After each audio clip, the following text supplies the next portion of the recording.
अस्सलाम वालेकुम and very welcome back this channel. My dear students, आज की इस वीडियो में स्टॉक वैल्यूएशन के क्वेश्चन नंबर 12 पर डिस्कस करेंगे, जो कि वेरिएबल ग्रोथ मॉडल का क्वेश्चन है। लास्ट वीडियो के अंदर हमने जो डिस्कस किया था उसमें हमारे पास 2 दफ़ा ग्रोथ आई थी। इस क्वेश्चन के अंदर हमारे पास जो ग्रोथ है वो एक से ज़्यादा दफ़ा आएगी। ठीक है, जस्ट लाइक मैंने यहाँ पे क्वेश्चन लिखा भी है, G1 G2 G3 and G4 तक ग्रोथ आएगी। तो आप लोगों का क्वेश्चन भी होता है ये। तो आज मैं आपको इसको सॉल्व करना बताऊँगा, किस तरह सॉल्व करते हैं। तो चलते हैं इस क्वेश्चन को सॉल्व करते हैं। So let's begin.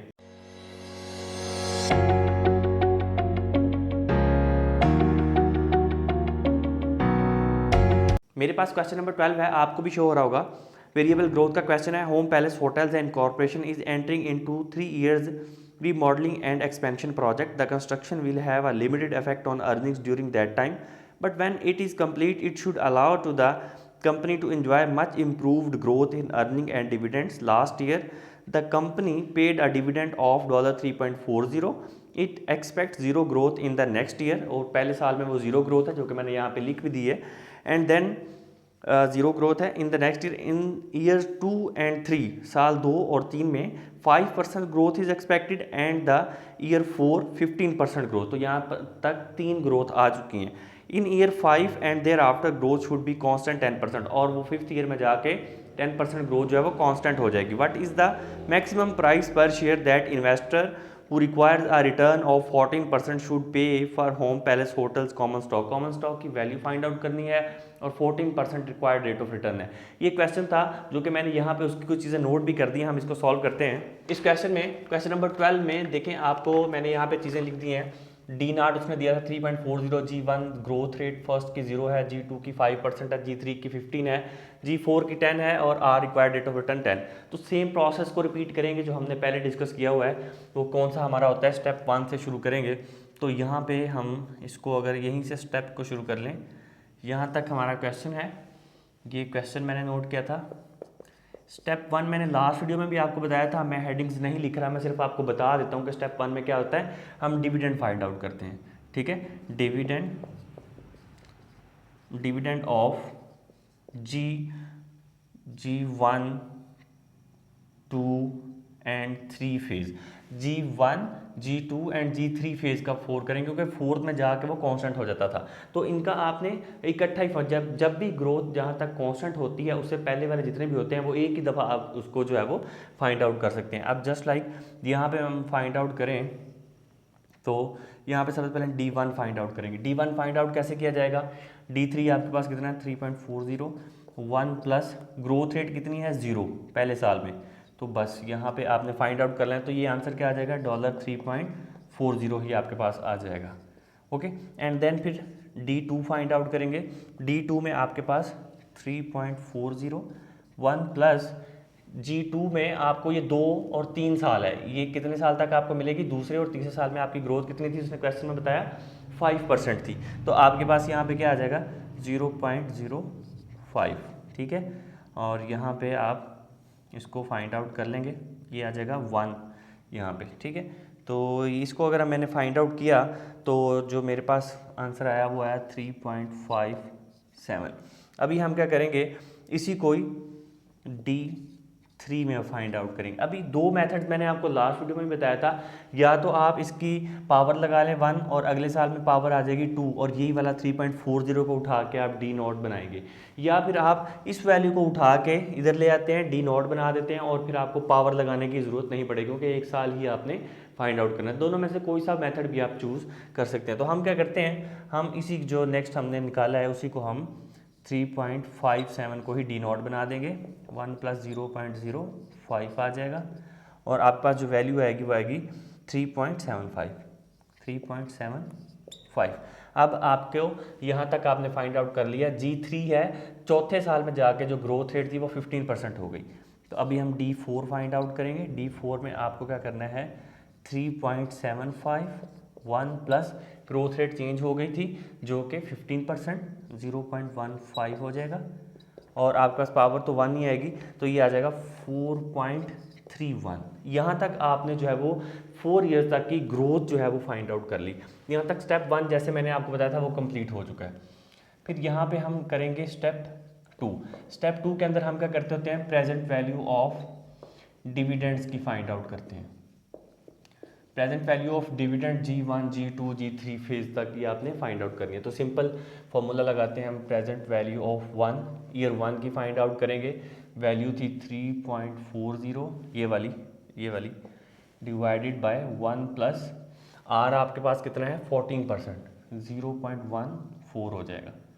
तो आप ये पावर आ जाएगी 1, यहाँ पे इसका आंसर आ जाएगा। तो जो मैंने फाइंड आउट किया वह है 2.98। फिर present value of year 2 find out करेंगे, वो है 3.57 डिवाइडेड बाय 1 प्लस 0.14 पावर 2 आएगी।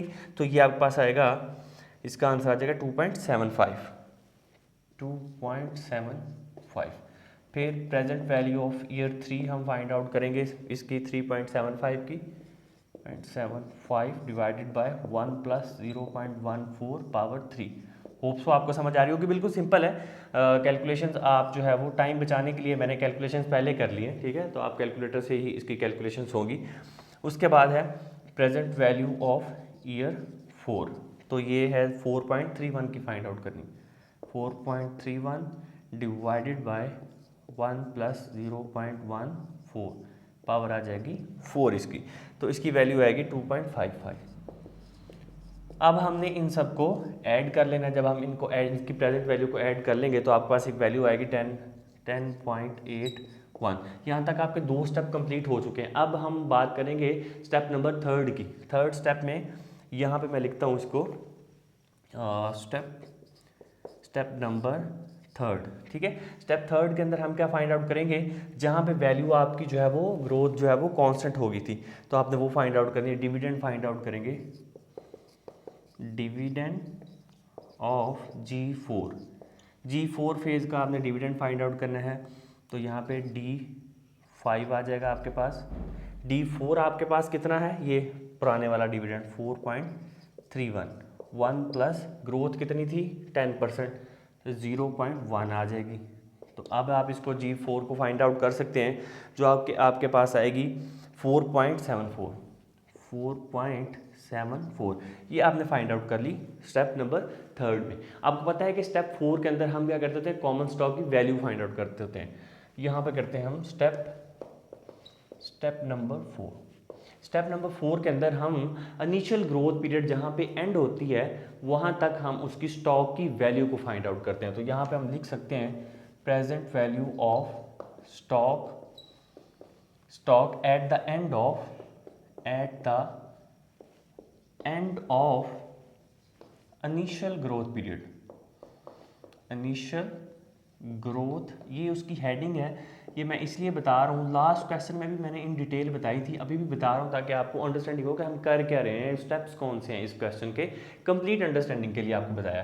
तो अभी हमने क्या करना है, यहाँ पे जहाँ पे कांस्टेंट हुई है वैल्यू, तो वो आपकी वैल्यू आपने फाइंड आउट करनी है। P0 कॉमन स्टॉक की वैल्यू, P0 इज इक्वल है, हमारे पास जो फॉर्मूला होता है वो होता है dividend of next year divided by R minus G, ठीक है, रिक्वायर्ड माइनस ग्रोथ। तो यहाँ पे हमारे पास जो लास्ट ईयर डिविडेंड आपने फाइंड आउट किया वो ये है 4.74 डिवाइडेड बाय R आपके पास है 0.14 माइनस ग्रोथ है 0.1। जब कांस्टेंट हुआ था हम उसकी बात करें, ये वाला, ठीक है, यहाँ पे आके ग्रोथ आपकी कांस्टेंट होगी थी, क्वेश्चन में लिखा हुआ है। तो इसको आपने जब फाइंड आउट किया तो आपके पास जो वैल्यू आएगी वो आएगी 118.52 डॉलर। ये आपके पास एक स्टॉक की वैल्यू आ गई है eight the end of initial growth period, जहाँ पे एंड हुआ तो स्टॉक की वैल्यू ये थी।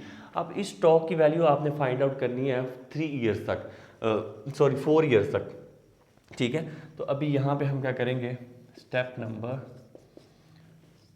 5 करेंगे। स्टेप नंबर 5 के अंदर हम फाइंड आउट करते होते हैं present value of stock at the end of year 4। कितने ईयर हैं इसके, eight the end of year 4, 4 साल है ईयर 4, क्योंकि 5th ईयर में जाके तो उसकी जो ग्रोथ थी वो कांस्टेंट हो गई थी। तो इसकी जो वैल्यू है उसको हमने स्टार्ट ऑफ द ईयर में लेकर आना है, हमने शुरू में लेकर आना है सारे सालों की फ्यूचर वैल्यू को। तो आपके पास जो है वो प्रेजेंट वैल्यू आ जाएगी, जिस तरह से हम नॉर्मली करते हैं। तो अभी हम यहाँ पे प्रेजेंट वैल्यू फाइंड आउट करेंगे 4 ईयर्स तक।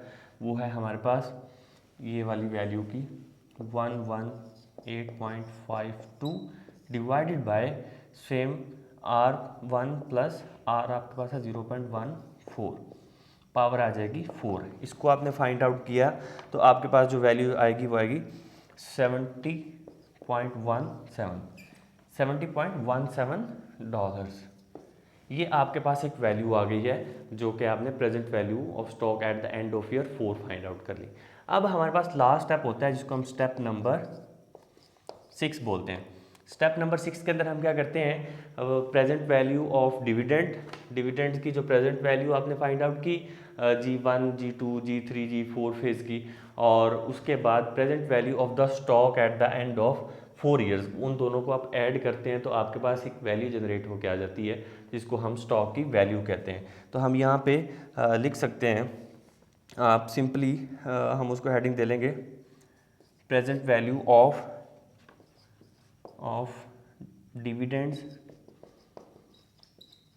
Dividends during initial growth. ये जो इनिशियल ग्रोथ थी ये सारी की सारी इनिशियल ग्रोथ थी, ठीक है। तो प्लस करेंगे present value eight the end of growth period, जब ग्रोथ पीरियड एंड हुआ और जब इनिशियल ग्रोथ हो रही थी। इन दोनों में दो वैल्यूज़ निकाली, एक हमने ये वाली वैल्यू निकाली 70 और एक वैल्यू निकाली ये वाली। तो अभी हम डायरेक्ट ऐड कर देंगे present value of dividends and plus present value of stock at the end of growth period. ये at the end of growth period है ये वाली और ये वाली at the initial growth period. तो हम दोनों को जमा करेंगे 10.81 प्लस 70.17 इज इक्वल्स, ये आ जाएगा 80.98 डॉलर्स आ गया। ये आपने स्टॉक की वैल्यू फाइंड आउट की है जो कि आपको डिफरेंट ग्रोथ के साथ दिया गया था, जिसमें आपको ग्रोथ 1 भी थी, ग्रोथ 2 भी हुई। पहले साल में 0 ग्रोथ हुई, दूसरे और तीसरे साल में आपकी 5% ग्रोथ हुई, ग्रोथ थर्ड ईयर के अंदर फोर्थ ईयर के अंदर जाके आपकी ग्रोथ 15% हुई, और 5th ईयर में जाके आपकी ग्रोथ जो है वो 10% हुई, और वहाँ पे जाके ये कांस्टेंट हो चुकी थी। तो ये एक 6 स्टेप्स के अंदर क्वेश्चन है। कहीं कन्फ्यूजन है आप इसको नोट कर लें, मैंने आपको स्क्रीनशॉट के लिए साइड पे हो गया हूँ, क्वेश्चन को नोट कर लें। कहीं कोई कन्फ्यूजन है किसी भी तरह की तो आप मुझसे कांटेक्ट कर सकते हैं, व्हाट्सएप पे आप मुझसे रब्ता कर सकते हैं। Thank you so much for watching this video. Next video में हम जो है वो नेक्स्ट क्वेश्चन को डिस्कस करेंगे।